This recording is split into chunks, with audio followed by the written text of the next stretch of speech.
inglizcha so'z bo'lib, u hisoblovchi demakdir.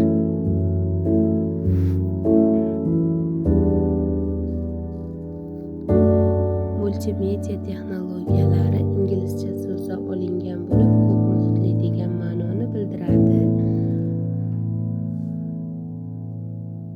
Mobil texnologiyalar mobil qurilmalar yordamida o'zlari uchun